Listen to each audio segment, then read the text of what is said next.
Glória a Deus. Isaías, capítulo 28, versículo 16.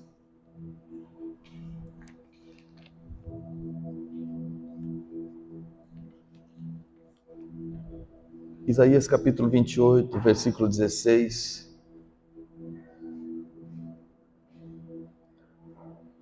Diz assim: portanto, assim diz o Senhor Deus: vede, assentei em Sião uma pedra já provada, pedra preciosa de esquina, que está bem firme e fundada. Aquele que crer não será confundido. E o Salmo 118, usando uma referência bem parecida, o salmista diz assim, Salmo 118, versículo 22: a pedra que os edificadores rejeitaram tornou-se a pedra angular. Foi o Senhor que fez isso, e é maravilhoso aos nossos olhos. Ontem nós estávamos numa reunião com os jovens, e essa palavra o Espírito Santo colocou no meu coração. Mas nós sabemos que essa pedra não é para os jovens apenas. Essa pedra é a pedra que continuamente nós vamos rejeitando.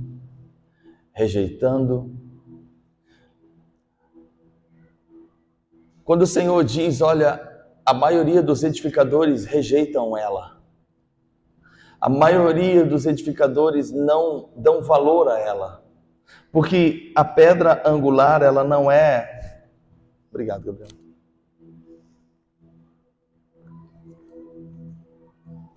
Ela não é a pedra que nós queremos naturalmente. Como o próprio apóstolo Paulo, ele fala, olha, o evangelho, ele é uma loucura. A mente natural, ela não quer o evangelho. A carne não quer o evangelho. Não quer Jesus. Israel rejeitou a pedra. A pedra angular, só para você ter ideia, a pedra angular, nas construções antigas, ela era uma pedra de esquina, e ela fazia os fundamentos.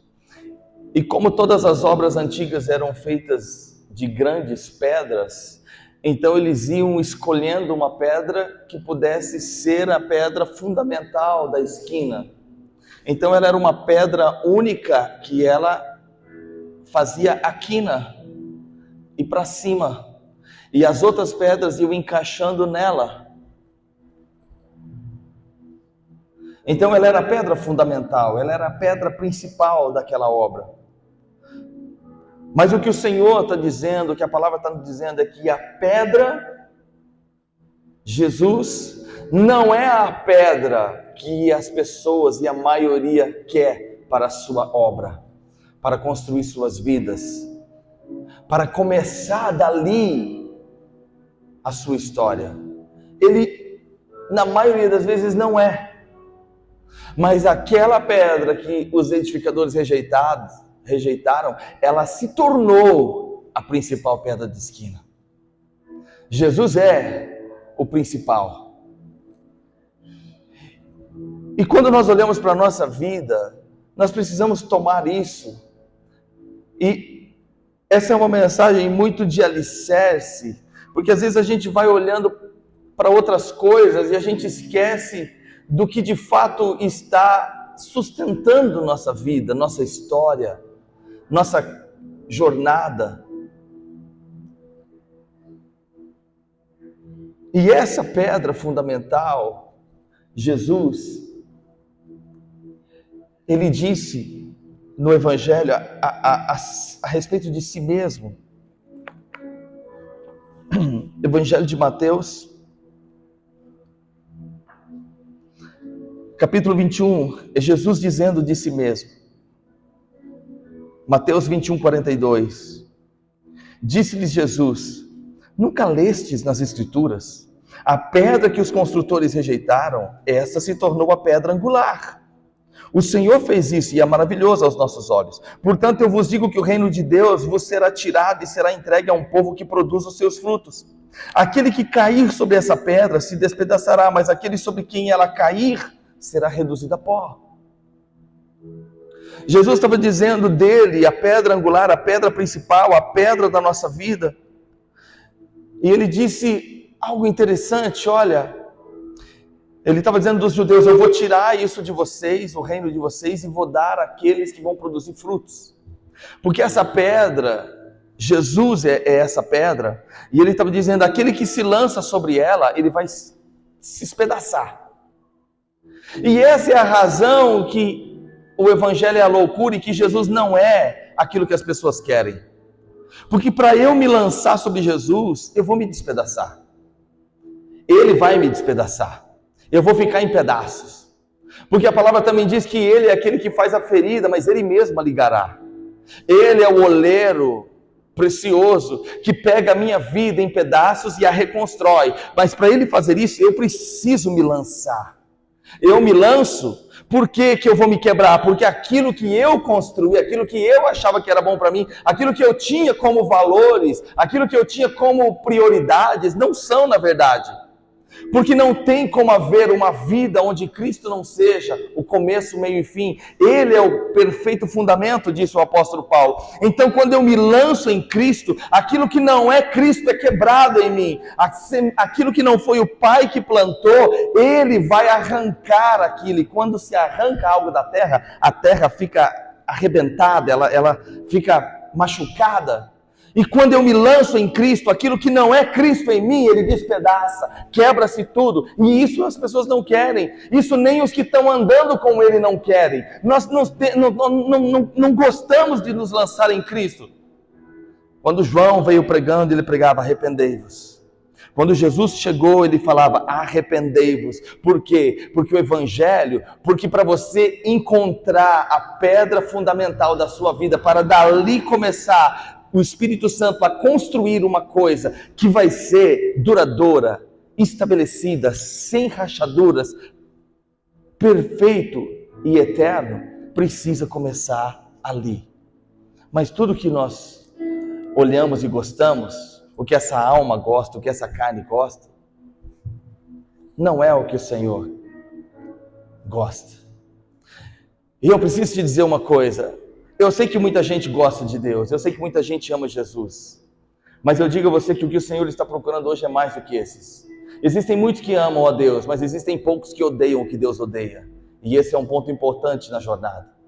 Amar a Deus, Paulo disse assim, olha, muitos gostam de Deus, são amigos de Deus e amigos do mundo, eles querem, eles estão na igreja, eles estão ali querendo, eles querem a Deus. Se perguntar para eles, sinceramente eles querem, mas eles não conseguem se lançar sobre Cristo, porque eles sabem que se eles se jogarem de verdade em Jesus, algumas coisas vão se despedaçar na vida deles, e então eles preferem viver aquela vida cômoda, ao lado da rocha, perto da rocha, mas eu não vou me jogar nela, porque eu não quero que essas coisas sejam despedaçadas em mim, eu não quero que isso aqui seja tirado de mim, eu não quero que isso aqui seja arrancado de mim. Então você vai caminhando ao lado da rocha, mas o perigo disso é que Jesus continua dizendo, mas se você não se jogar sobre a rocha, vai chegar um ponto, acabou a bateria, vai chegar um ponto em que ele diz, a rocha vai cair sobre você, e se a rocha cair sobre você, vai restar nada, só pó. Não resta mais nada. E há muitos assim que eles estão caminhando perto da rocha. Eles não querem se jogar na rocha. Eles não querem se arrepender. Eles não querem que coisas sejam mudadas em sua vida. Eles não querem que o Espírito Santo os constranja por dentro para que aquilo que não é alegria para o coração do Pai seja no dele. Então ele vai caminhando perto ali. Mas eu falo para você que, como eu sempre digo, os olhos do Senhor estão procurando na terra alguém cujo coração seja um pouquinho dele? Não. Os olhos do Senhor percorrem a terra, diz o Senhor, 2 Samuel, à procura daqueles cujo coração é inteiramente dele. Então nós achamos que o Senhor está contente com o pouquinho que eu estou dando para Ele da minha vida, o pouquinho que eu estou falando, toma Jesus isso para você. Ele falou, não é isso que eu quero. O meu filho já morreu e você sabe disso.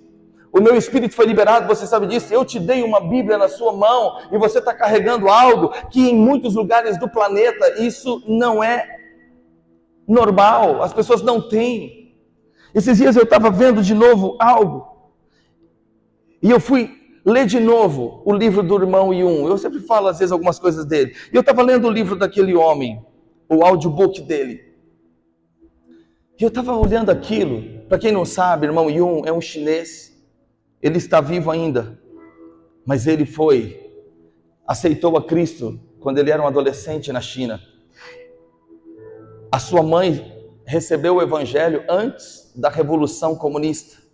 Então haviam missionários holandeses, alemães que pregavam na China e a sua mãe recebeu o evangelho, mas era assim uma coisa muito básica. Mas um dia, quando aconteceu a Revolução Cultural, a Revolução Comunista, eles expulsaram todos, quem não foi expulso foi morto, os missionários, e eles queimaram todas as Bíblias. E um dia o pai dele estava com um câncer em estado terminal e ele ouviu a sua mãe dizer, meninos, chamou os filhos, vamos orar pelo seu pai, porque Jesus vai curar ele. E eles começaram a orar, ele nem sabia o que aquilo simbolizava, o que aquilo significava, se aquilo de fato iria acontecer. Ele era um menino de 12 anos de idade. Mas o pai estava apodrecendo, fedendo na sala da casa. E as pessoas que vinham para se despedir dele. E eles começaram a orar. Conforme ela lembrava que os missionários haviam falado para ela que Jesus curava as doenças e os doentes, ela começou a orar e chamou seus filhos, as crianças. Filhinhos, vamos orar para que Jesus cure o papai. E eles começavam a orar, Jesus, cura o papai. Jesus, cura o papai. Jesus, cura o papai.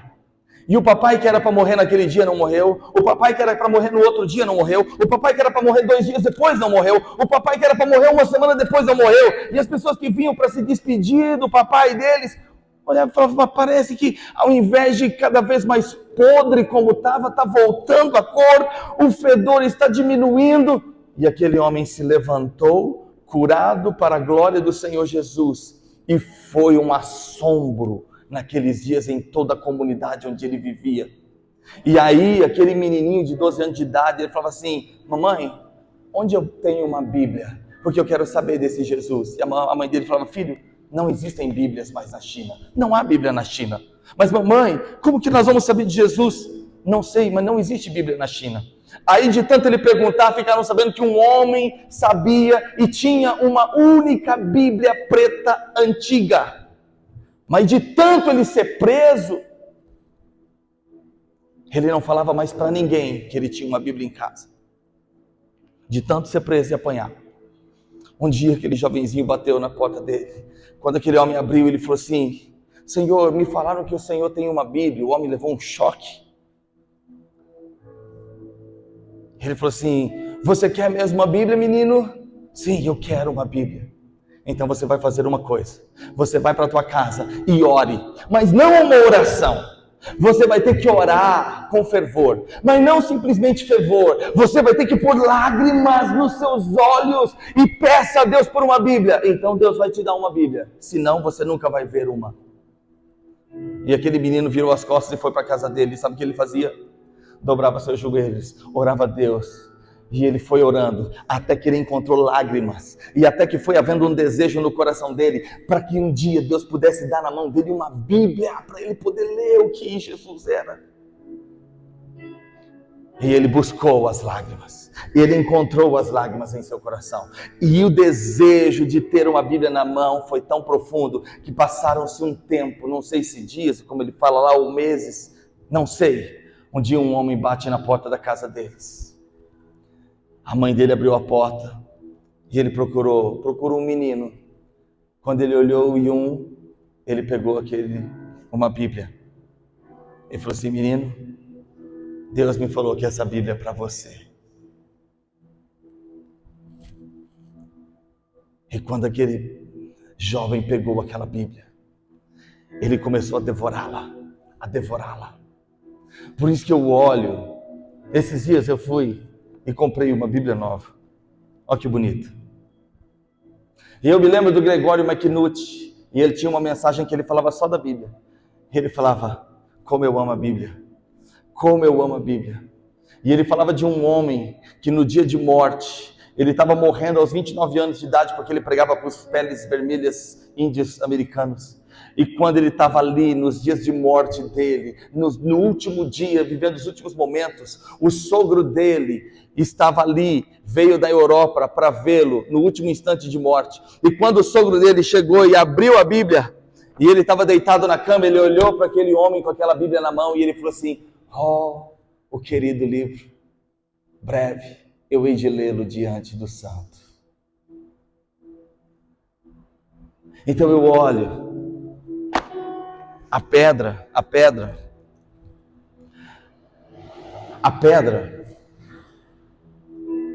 essa rocha que você carrega no teu celular, Jesus, que é o verbo vivo,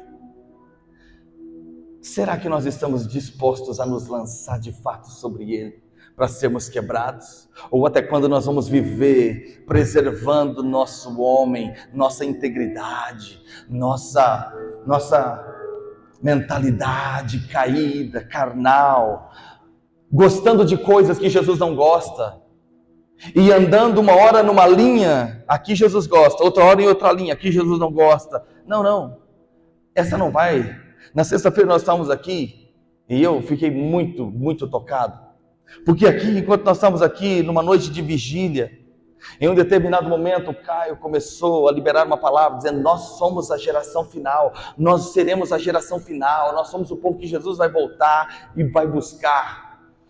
E enquanto eles continuavam adorando, dali a pouco, para finalizar, a Carol estava ali, o Espírito Santo começou a tocar a vida dela, e ela falou, santidade, o Senhor está procurando santidade. Se o Senhor tem um povo final para buscar, qual é a igreja que Ele vai levar? É uma igreja que Ele diz que é sem mancha, sem ruga, sem mácula. É uma igreja que o ama, é uma igreja que chora por Ele, é um povo que vai se lançar, e continuar se lançando, e vai se quebrar, e vai ser feito de novo, e vai se quebrar de novo, e vai ser feito de novo, e Ele vai nos fazer de novo, totalmente a sua vontade, totalmente o seu desejo, totalmente naquilo que Ele espera. E o vaso vai ser sempre de barro, mas Ele vai falar assim, agora eu posso pôr glória dentro, porque até então nós temos vivido de um tipo de vaso que nós temos um pouquinho de unção. Nossa, aquela pessoa é uma pessoa boa, é uma pessoa de Deus, é bom. Eu falo sempre para o Senhor, Senhor, eu não quero ser bom. Eu não quero que as pessoas olhem e falem, nossa, como ele é bom, que ele é um homem de Deus, nossa, como ele é ungido. Não, eu não quero ser ungido. Eu quero ser alguém que vai carregar a glória. Se aquele Pedro, que nós sabemos que era um cara difícil, complicado, problemático, cheio de problemas, mas quando ele se tornou um dos 120, que dos 500 que viram Jesus, só 120 ficaram no cenáculo, o resto não conseguiu ser confiável para o Espírito Santo, mas 120 foram confiáveis, eles permaneceram e eles clamaram, e quando o Espírito desceu, e eles foram se quebrando, aqueles dias foi sendo o momento em que eles se lançavam sobre a pedra e se quebravam, e o Senhor ia refazendo. Eles se lançavam sobre a pedra, eram despedaçados, e o Senhor ia refazendo, até que o Senhor falou assim, pronto, esse vaso é meu, esse vaso é feito pela minha vontade, esse é o vaso que eu queria, agora eu posso derramar do meu Espírito. Esse Pedro indo para a oração, não voltando. A maioria das pessoas vem para a igreja vazia para voltar cheia. Pedro não foi assim. Ele foi para a oração. E no caminho da oração, ele encontrou um homem. E a sombra dele curou aquele homem quando ele ia. Então é isso que eu oro por esse tipo de igreja. Um povo que quando eles estiverem indo, não voltando. Não, agora eu vou para ser cheio. Não, você não pode vir para ser cheio. Você tem que vir para transbordar. Você tem que chegar cheio e transbordar, e fazer o teu coração uma canção que se renova, e que é verdadeira, e que é apaixonada, e que é espontânea, e que não importa o que está passando ali em cima, o que importa é o que parte de dentro e é oferecido. Então você se lança sobre a pedra te quebra, mas aquele que é o oleiro perfeito, ele vem e vai te refazendo, e vai te recompondo, e faz de você um vaso novo, precioso, conforme a vontade dele. E Paulo fala algumas coisas interessantes. Ele fala, muito bem, vamos lá. Nós temos o fundamento, aceitamos que Cristo é a pedra principal da nossa vida? Sim, então tá bom. Então vamos lá, Cristo é a pedra fundamental, é o fundamento posto. Tá bom, agora cada um pode construir algumas coisas aí. Um constrói com madeira, palha, feno. Outro com ouro, prata e pedras preciosas. Saibam todos que o que vai valer no final é que tudo vai ser provado pelo fogo. Tudo será provado pelo fogo. Mas algumas coisas nós precisamos entender. A madeira, palha e feno, você vai encontrar em qualquer material de construção ali na esquina. É barato, é acessível. De qualquer jeito você dá um jeito e compra. E as pessoas estão construindo suas vidas, achando que eles estão vivendo algo com Deus, que está sendo bom. Não, olha, minha vida está indo bem, mas você não está entendendo. Às vezes o teu bem é madeira, palha e feno. Mas alguém precisa entender que vai ser necessário um custo alto para construir uma vida com ouro, prata e pedra preciosa. O fundamento o Pai te deu, ó, aqui, Cristo é seu, toma aqui, Ele morreu por você. Pegue Cristo, pegue o fundamento. Aceito, aceito. Então tá bom. Agora vamos lá, vamos se lançar sobre a pedra. Vamos nos quebrar todos os dias. Não mais eu, mas tu, Senhor. Não a minha vontade, mas a sua. Não mais o meu querer, mas o seu. Seja feita a tua vontade, aqui na terra como no céu. Cumpra em mim, Senhor, os teus propósitos. Disse Maria, eu sou tua serva. Cumpra em mim a sua vontade. Então vamos lá. Alguém vai começar, como Jesus, o Senhor disse em Apocalipse, venham, comprem ouro. Mas como que eu vou comprar ouro? O ouro é comprado com a vida. O ouro é comprado com entrega. O ouro é comprado com o custo de si mesmo. Por isso, nós não somos ainda essa igreja. Porque essa igreja não quer pagar esse preço. Nós queremos o céu, nós queremos a salvação, nós queremos as bênçãos, até cantamos direitos, mas e aí? Alguém vai ter que pagar o preço do ouro? O que nós podemos pensar? Esses dias eu falei aqui, o Paulo livre foi bom para os dos seus dias. O Paulo preso tinha a ver conosco. O Paulo livre evangelizava na Europa, na Macedônia. Ele ia para a Ásia, estava em todo lugar ali. O Paulo livre chegava e pregava numa casa, pregava numa praça. Mas o Senhor olhou e falou assim, Paulo, eu tenho um plano. E eu preciso de você para isso, Paulo. Eu preciso de um Paulo preso. E eu olho e falo, Senhor, quem hoje em dia iria querer ser o Paulo preso? Quem iria desejar, falar, eis-me aqui, Senhor, eu quero ser o preso do Senhor. Porque o Paulo preso começa a escrever uma carta para Timóteo, uma carta para os Coríntios, uma carta para os Tessalonicenses, uma carta. Mas aquelas cartas chegaram a nós. Mas quem quer ser o Paulo preso? Nós queremos ser o Paulo livre. Eu quero pregar, eu quero falar, eu quero cantar, eu quero um chamado. Mas quantos estão querendo viver uma vida para ser o Paulo preso? E aí é onde o ponto das nossas vidas, das nossas casas. Jesus disse, 2 homens, 2 casas. Uma construída na areia, outra construída na rocha. A mesma coisa acontece o tempo todo com qualquer uma delas. E o que vai subsistir? A casa na rocha tem mais custo, tem mais trabalho. Mas é mais fácil, ora por mim. Irmãos, interceda por mim. Isso é tão estranho, soa tão estranho, porque você está dizendo então que Jesus me ouve, mas Ele não te ouve. Jesus ouve aquele camarada, o que ele fala, mas Ele não ouve o que você está falando com Ele. E isso não tem a ver com a vida do outro, isso tem a ver com a minha. Se eu falar, eu quero que Jesus me ouça. Se eu estiver passando por alguma necessidade, eu quero que Jesus saiba e que ele encontre um livre acesso a mim, porque eu vou estar no lugar baixo.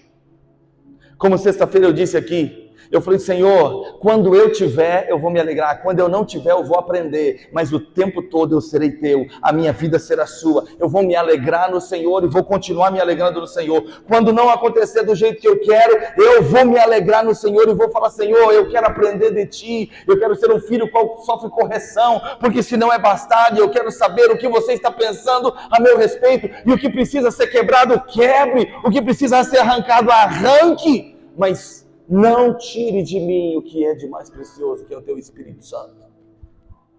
Que eu não perca a alegria dele dentro de mim. Eu quero ser a casa, porque ele disse, você é a casa. E se eu sou a casa, eu preciso que ele more. Não que ele passe de vez em quando, faça uma visita. Então essa é a construção que nós estamos lidando com ela. E a igreja vai ser um lugar de visitação de pessoas e de visitação de Jesus. Até que haja um povo diferente. Um tipo de gente diferente. E eu sempre digo, eu vou repetir, ontem eu disse para os meninos. O que você quer? Qual é o teu desejo? Aonde seus olhos estão olhando? E eu vou usar o mesmo exemplo que eu disse para eles ontem. Pode ser que um camarada tenha um sonho. E o sonho desse camarada é, eu quero escalar o Monte Everest. Ok, bacana. Mas se esse camarada andar comigo, com a Mari, com o Márcio, com o Rodrigo, e ele fizer de nós o seu grupo, esse camarada nunca vai subir no Monte Everest. Sabe por quê? Porque esse não é o meu sonho, não é o dela, não é o dele, não é o dele. Se alguém tem um sonho de escalar o Monte Everest, ele precisa dar jeito de encontrar e começar a se conectar pela internet, de alguma forma, ler sobre coisas, estudar sobre coisas que vão o levar a aprender, a o instigar, a manter o sonho vivo de subir o Monte Everest. Senão ele vai estar vivendo uma utopia, ele nunca vai chegar lá, ele nunca vai viver aquilo, porque ele está no meio das pessoas erradas. E se o Salmo 115 diz, quem subirá ao monte de Deus? Alguém vai subir o monte de Deus. E nós estamos aqui o tempo todo falando, gente, nós queremos subir o monte de Deus. Esses dias eu falei para os meninos do louvor, gente, se nós queremos subir o monte do Senhor, nós não chegamos nem no pé da montanha, nós não podemos nos dar por satisfeitos e olhar, não, acho que está bom, não está bom. Se o som tivesse perfeito, não estaria bom. Se tudo aqui fosse maravilhoso, não estaria bom. Por quê? Porque o coração precisa estar incendiado com um desejo. Eu quero subir o monte de Deus. E então, se eu quero subir o monte de Deus, eu preciso me acercar de pessoas que quando eu cansar e falar, puxa, esse tá difícil, cara, eu não sei se eu vou conseguir, eu vou olhar para alguém do lado e vai falar assim, ei, mas nós temos um sonho, o nosso sonho é subir a montanha de Deus, então nós vamos chegar lá, e essa pessoa do teu lado vai te inspirar, te animar, e ser um maná de Deus na sua vida, para você falar, verdade, nós vamos subir o monte de Deus. E é isso a minha oração, para que o Senhor comece a juntar uma peça com outra peça, para que um olhe nos olhos do outro e fale, ei, nós vamos subir a montanha de Deus. Nós vamos ser o tipo de gente que vai conhecer Deus olhando na face dele. Esses dias eu falei e eu vou repetir só para mencionar. As pessoas acham que um dia eu vou estar no céu e vou ver a face de Deus. Não vai. Milhares e milhares e milhões estão lá e não vêm. Eles veem o Senhor como se fosse um sol brilhando, como nós olhamos o sol daqui. Porque para ver a face do Senhor é necessário santidade. E a santidade não é lá, a santidade é aqui. Alguém vai morrer aqui. Alguém vai se esmurrar aqui. Alguém vai chorar aqui e vai falar, Senhor, eu não quero mais isso na minha vida. Isso é bom. Mas eu não quero mais isso porque isso me atrapalha do processo. Eu quero ver a face de Deus. A santidade é aqui. Lá todo mundo é santo. Mas lá tem posições e elas estão sendo ordenadas pelo que acontece aqui hoje. Aqui está determinando o seu lugar lá. Então a maioria não vai ver. Isso não quer dizer que eles estarão tristes no céu. Mas isso quer dizer que eu e você podemos ter um desejo. Eu quero estar mais perto dele. Eu quero subir a montanha. Eu quero ver a face de Deus. Eu quero me aproximar de alguma forma. Essa é a minha vida. Esse é meu caminho. Eu escolhi me lançar sobre a pedra e hoje eu vou de novo. Me lanço de novo. E o que o Senhor precisa quebrar hoje? Me ensinar. E como Paulo disse, não que sejamos perfeitos, mas eu prossigo. Eu prossigo para o alvo. Eu tenho um alvo. E nós temos um alvo. Jesus está ali. E se Abraão não subisse aquela montanha, ele não encontraria o Cordeiro da salvação. Se ele parasse, ele nunca encontraria o Cordeiro da salvação. Eu acho interessante a jornada de Abraão, porque o menino já era grande, a promessa já estava cumprida, já estava tudo pronto, a promessa estava ali, ele abraçava, beijava, brincava, corria com a promessa. E essa é uma coisa interessante. O Senhor falou assim: você pode me dar a tua promessa, Abraão? Deus, 40 anos, 40 anos, aflições e aflições, e o Senhor agora quer levar ele? Sim. Você pode me dar a tua promessa, Abraão? Sim.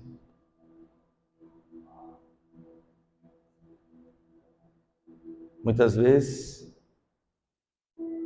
aquilo que nós tanto queremos, e oramos e clamamos a Deus, o Senhor vai nos dar. Mas e o teu coração? Vai estar aonde quando a promessa chegar? Vai sorrir para quem quando a promessa chegar? A fome precisa continuar. Jesus é um pão. Só que é um pão que ninguém quer comer. Alguns só querem comer.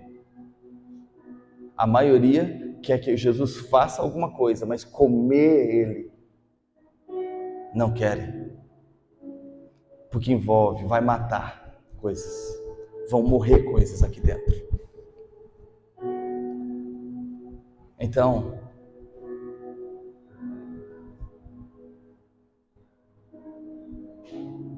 vamos subir a montanha? Vamos nos lançar sobre a rocha? Vai doer, vai quebrar.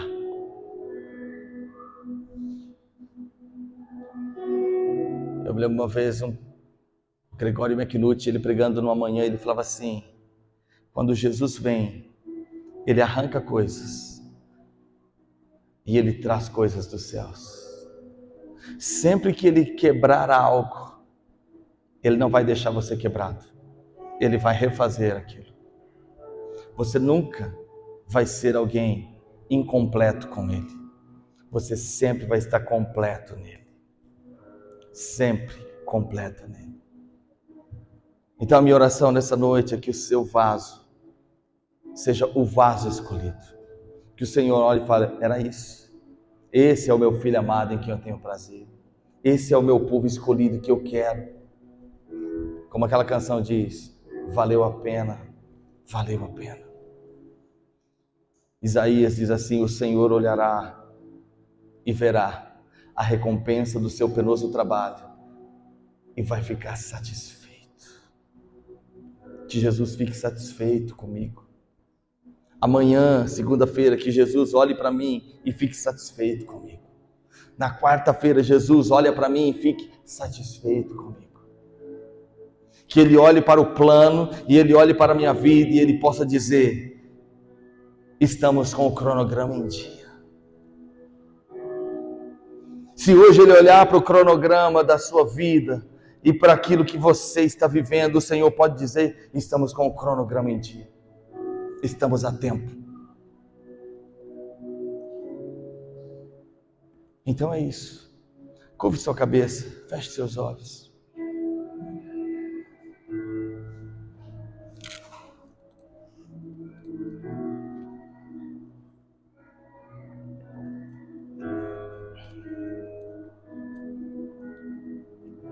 Senhor, nós não queremos mais ser um tipo de gente satisfeita. Precisamos ser incomodados, Senhor.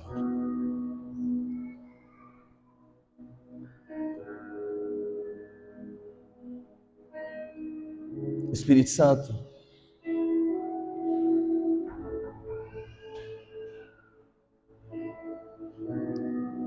faça tudo o que precisa fazer em mim, em nós. Não passe de nós, Senhor, não passe da nossa geração. Acha um povo só para Ti, uma noiva só para Ti.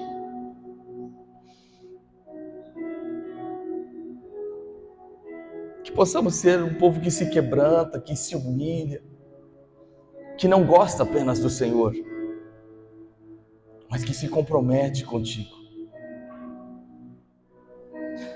Se o Senhor não tem pés na terra, que o Senhor tem os meus. Se o Senhor hoje não tem mãos na terra, que tenha as minhas.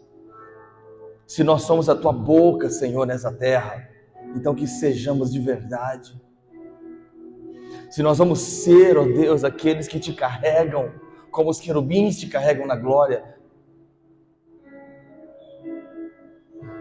prepara-nos, santifica-nos.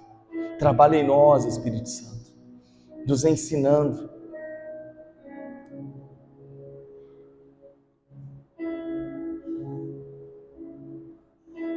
Uma coisa é importante para mim e para você: amar o Senhor de todo o coração e ser feito à sua semelhança.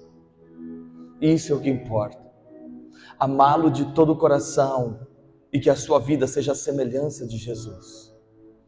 Então, aonde você for, por onde você passar, quem você encontrar, as pessoas na sua vida, elas vão saber, e mais pessoas irão saber que você não é comum, que você não é normal, que tem algo em ti, tem algo na tua casa, tem algo na tua família, que você carrega algo, que você não é um vaso vazio, que você não é um errante, um ambulante nessa vida.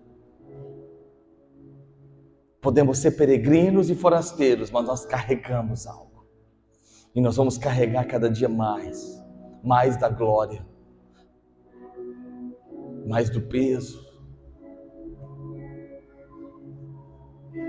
E quem já pisou no santo